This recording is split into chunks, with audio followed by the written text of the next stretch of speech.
But then this process also has taught me one thing. You know, there's that scripture in the Bible that says, teach your children my ways and they will never they'll never depart from them. They'll never depart from them. I think the 20s for me have taught me and have shown me exactly what that means.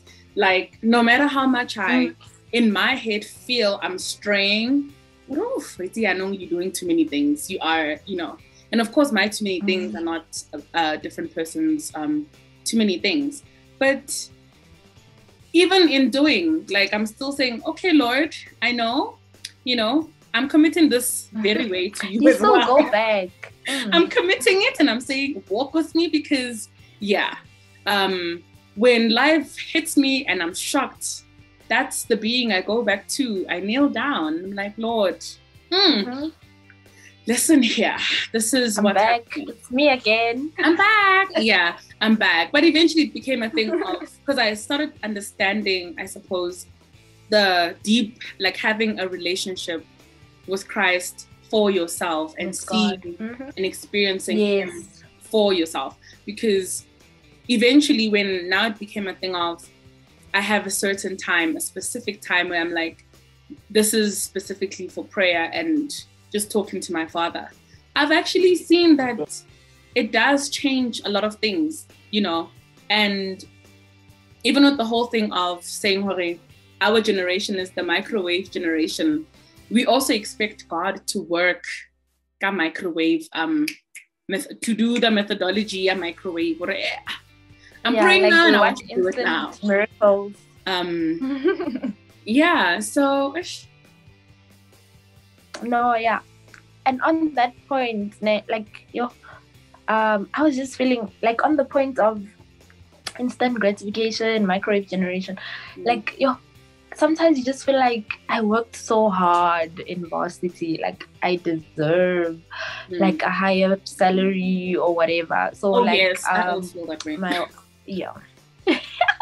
My one cousin responded to my, like, because I asked them how to share their experiences in their 20s and how they're dealing with their 20s. And then my cousin was like, the mid-20s are the biggest struggle, but there's joy found in 30s. You grow up and everything comes together strangely. Career-wise, I was advised to take in all that I can in my 20s and capitalize it fully in my 30s, get my worth then. The hard work you do today is increasing your net worth. And she said, just to encourage me, she's like, keep at it, you'll get through it, and your tolerance level will be so high, it'll benefit you in the 30s. So, like, guys, it gets tough, I guess, but yeah. So I just wanted to find out from you, like, at your I think I consider us to be in our mid-20s. From next year, we are in our late 20s, so we are mid-20s, okay? Yeah. So, what advice would you give someone in their early 20s?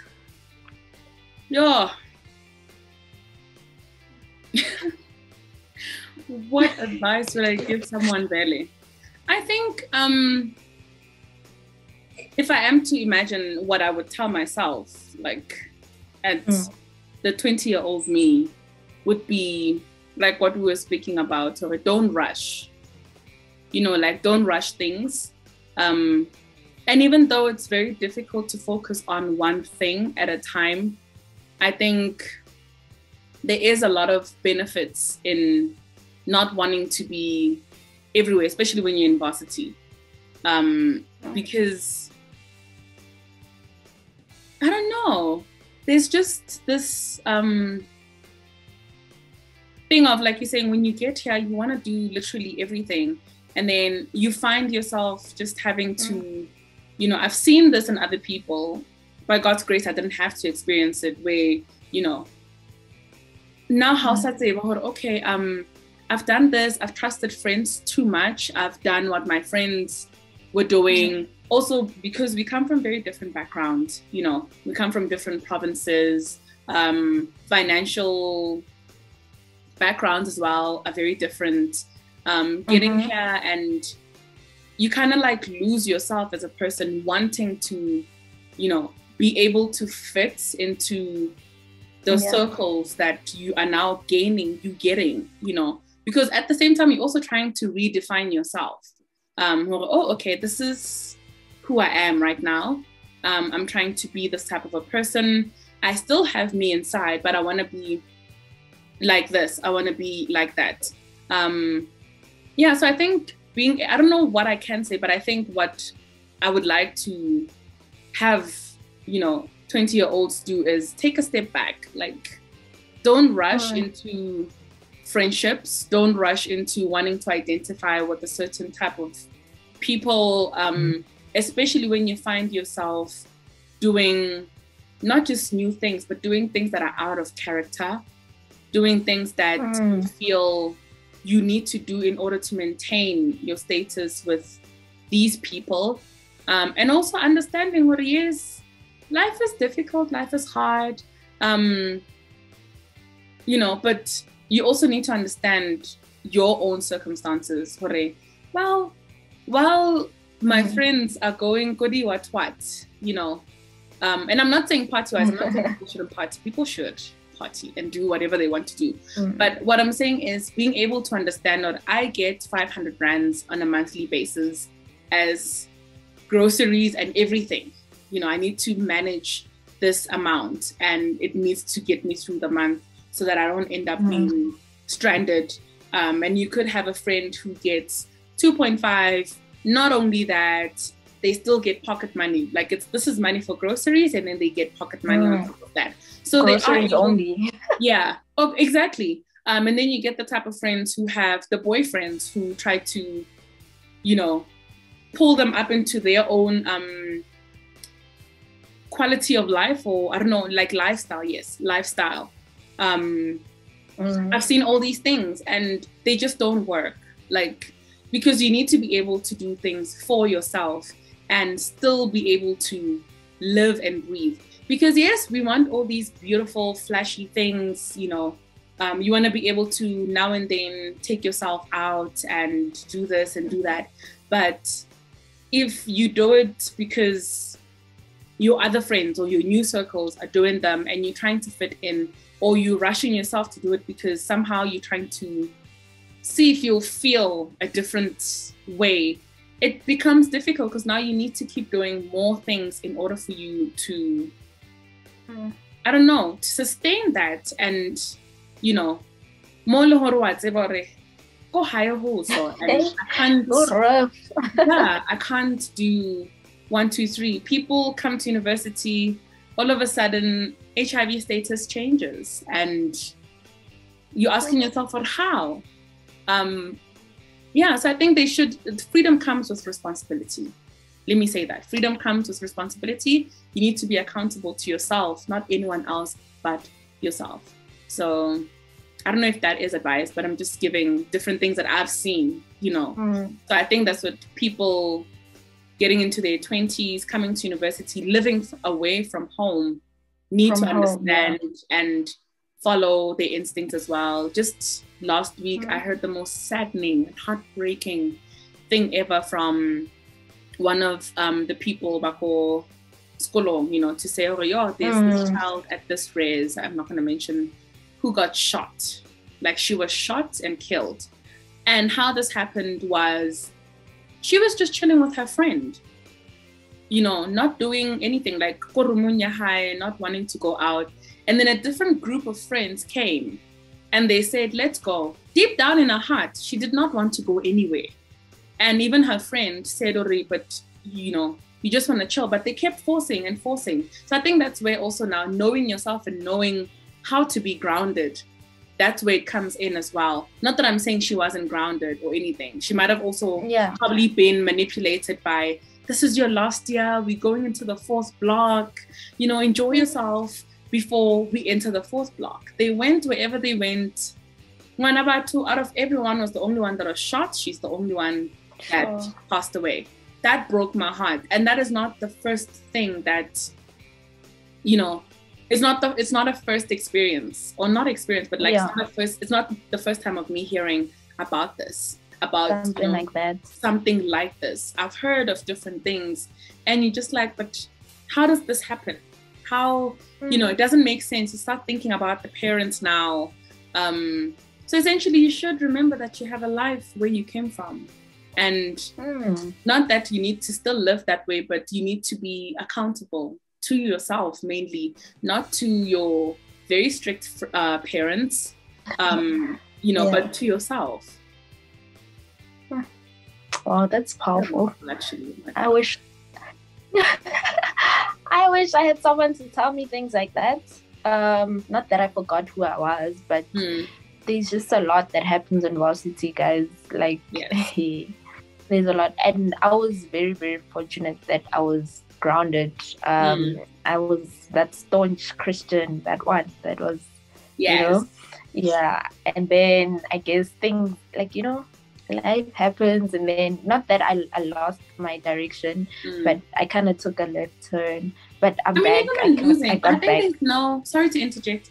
I think even in losing, I don't think you really, because you lose that direction, you come back and you like gain a different you gain something even from the loss. Sorry. Definitely. Yeah, no, those things, like, that's real. And I think, like, I wouldn't change anything about my experience. I think it led me to who I am and still to be. It's just sometimes you just wish you have that one person on your side just nudging you the right direction, So I think what I would say, like, this was like on a serious note, on our first day of orientation, it was orientation, yes, I met my friend Dr. Mleleki Shoni. We were at the stage where we were going into the Great Hall, and the Great Hall was quite empty. That's where they're going to tell us about sex, contraceptives, HIV testing, HIV, all of those things, GBV. And I just saw a lady just sitting there. Then she was just, I think she was 39. I got there and I just went into that row and I sat right next to her. And that was the beginning of a great relationship. I feel like she was literally my guardian angel. To this day, when we explain, I mean, imagine a 39-year-old being, how old was I then? 19 or something, and everything, she helped me. I was really, honestly, I was very grateful to have had her, because I didn't have that thing of being forced to do things, being people projecting their personalities onto me. I didn't have any of that. This is someone who, had just been through a lot herself. She is a very honest, genuine woman who felt like, you don't know a lot, And I always used to get offended. What does she mean? I don't know a lot. I know a lot, But obviously now that I look back, I'm like, you didn't actually. But she was with me throughout, and I mean, even tasting alcohol, she'd always prompt these things, so do you have a boyfriend? But then a sister at the same time. Then she'll tell me, older sister. Yes, like, this and this and that. Try to hype me up just to see. It's only later that she told me. She just wanted to see where I'm at. So I don't feel tight also to not want to tell her things. My first champagne tasting, it was with her, And even that, at my own pace. Everything was at my pace. So I felt very fortunate, and I'm still very grateful that I had a person like that by my side. Even when I got new friends, she wouldn't say this is a bad friend, right? But she would prompt Nyana, here, put things here and there. Just be careful of this person. Like with the, and that's nice. When she said that, that's what actually really happened. I got to realize, when I'm a girl, Wow, you were one of the fortunate people, hey? Like, wow. I think when I started varsity, at least my first year was I stayed at Ray's, on campus, and we had mentors. We also had our haka, head, what's it called, house committee. They were really strict. I stayed in one of the strict races. Well, the strictest one that I know of at UJ. So yeah, they tried, and I'm so grateful, Shame. They Like literally first day, well, we came in even before the semester started, like, and they drilled us, like, you know, when in our days, Pella, we had those orientation things where they actually, then you get, oh guys, varsity was also something else, but it was nice. Where you I don't know, people say we were mistreated, but I'm grateful for that, because it really like put me in the straight and narrow. But yeah, like I'm so grateful that those people were there. Otherwise I would have just done my own thing. Like we weren't allowed to speak to senior men in like first year, and I think like it sounds like a stupid thing, but it really helped us, because we didn't know, Guti, like, hey guys can do things out there. So yeah, like not like limiting your contact with senior men, that I think that also helped a lot, because they could have easily taken advantage of us, you know.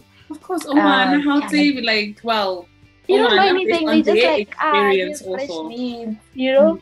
So yeah, like I really appreciate those kinds of structures that were put in place at varsity. But if I were to advise someone in their early 20s, it's just take it easy, take it one day at a time. In as much as you feel like there's a rush, there isn't. Like oh my gosh, I don't know why we felt that way. There really isn't a rush. There isn't. Like, just relax and actually be in the moment. Enjoy being young, because you're never going to be that young again. Enjoy it. Like, do everything. Like, if you're a first year and then you're living at res and they're giving you those activities, do that. Like, get the full experience so that you have a story to tell at the end. Like, don't go with the wind. Like, the wind can blow you anyway. So just like, yeah. And also, like, one thing for me that really helped me is that I was a believer. Like, I had like a foundation even before I got to varsity. I had a relationship with Christ even before I went to varsity. So I think that helped me a lot. So I'm not saying people should be Christians, but like, just whatever it is, believe in something. Believe in something that's higher than you. Be principled about it. Like, in that way, even if you go astray, you will still come back to who you are. Like, in as much as we are discovering who we are in our 20s, I think there is that essence of who you are, even before, like, you carved it, like what you said, when you were still young, like your parents reading the Bible, going to Sunday school, whatever. Like, that builds your core, so that should any wind come, like, it doesn't easily blow you. Like, you are grounded, you're anchored. You have an anchor, literally. Yes. So, like, yeah, I think that's the advice I'd give. Like, take it easy, one step. And what advice would you give to yourself, Lebo? To myself about this journey that we're continuing? Sure. I think learn to appreciate your, like, the little wins or the little milestones, because I was so focused on the bigger things. Like, I was focused on graduating, getting a job, being independent, that I didn't celebrate the little wins. Like, I passed a test, you know, like, celebrate that and be in the moment while we celebrate it. Like, I think I would say that to myself. Like, don't think so far ahead that you miss what's right in front of you. Well, I guess it's good to have a plan, but know that with the plan, they are like, it also puts such unnecessary pressure on yourself. So that, and also have, like, establish good, solid relationships.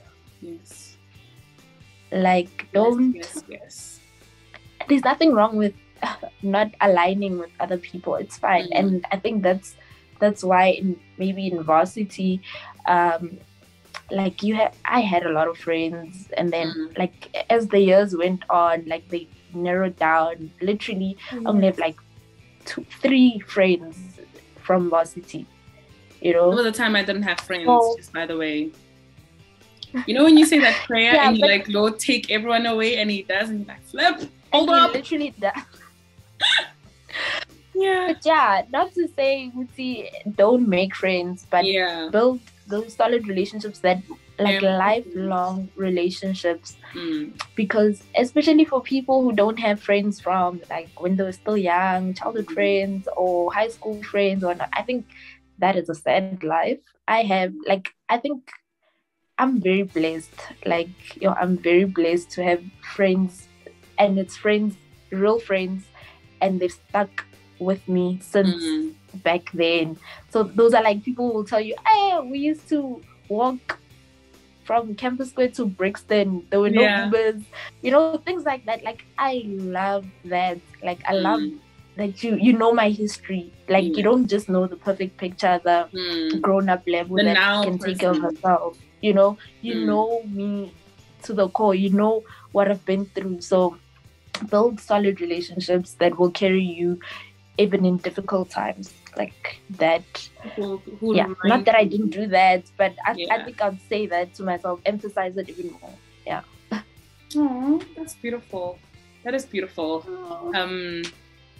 Yeah, I can't think of anything else now. Do you think you have anything else that you'd like to share or talk about, or maybe a comment that someone made that you'd like to read out for us?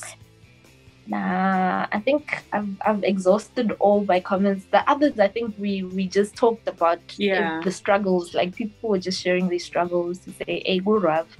But I think like our conversation just touched on everything.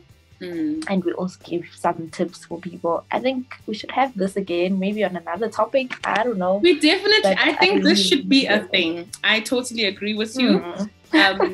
I think it should be a thing. I will find topics as well that we can talk about. So they will be, I don't know what I'll name this, but I'll name it something and let you know.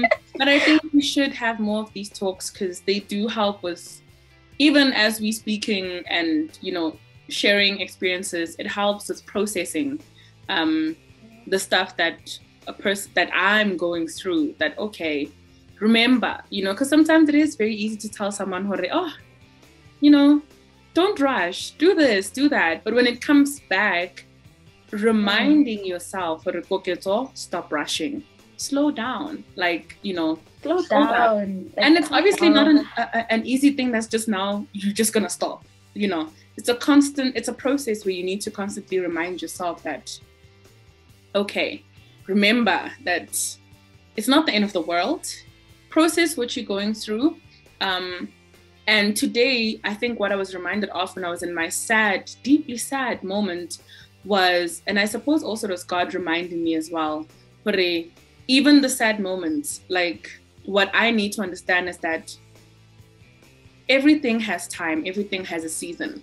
Me being sad, I do really, and I think I can see a pattern that I do let myself be sad in that moment. Like, I let myself feel that it works for me. So it might not work for someone else. Each person needs to find their own thing. But that for me works, and it helps me to process my feelings and helps me to move from one point to the other. Even if I come back to that very same place, because I am a firm believer that certain lessons will keep coming back until, you learn the lesson. Learn them. So I feel even with certain emotions, certain feelings, they come back, to just remind you also as well, this is something that you still haven't dealt with, and you need to face it head on, because it doesn't help to look the other way and try to, want to gain control of the situation and say, well, this is how I need to react, or this is how I need to behave. Being in that moment, being in that sadness, just as much as I, am present when I'm happy, excited, joyful. That emotion also requires that you feel it, Yes. Obviously, I'm not saying that people should now be sulking the whole day or whatever, because another thing that I'm reminded of is feel it. When you feel it, get up, get working, do the things that you love. And when I say working, I don't just mean like working, but like read a book, garden, check your plants, do the things that you love, and remind yourself that it's okay. That was a passing moment. It needed to come, you know, and it's passing. It's a storm. It's passing. It's not staying.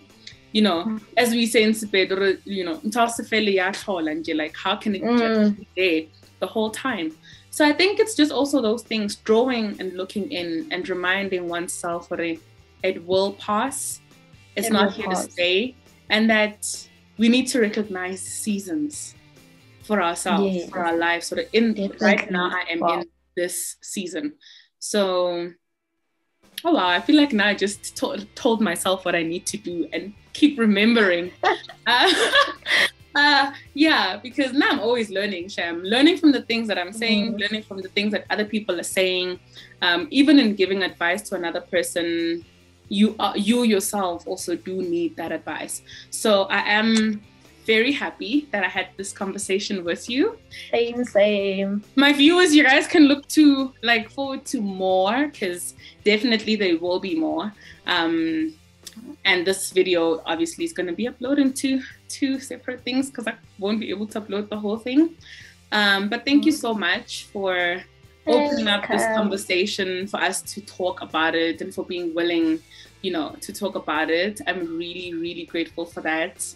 I think, and I hope, you know, by God's grace, that it helps people out there, and that, you know, even for ourselves, when we are going through what we're talking about, again, we can be reminded of the things that we're saying and the things that we're sharing, that, you know what, this is what it is, you know.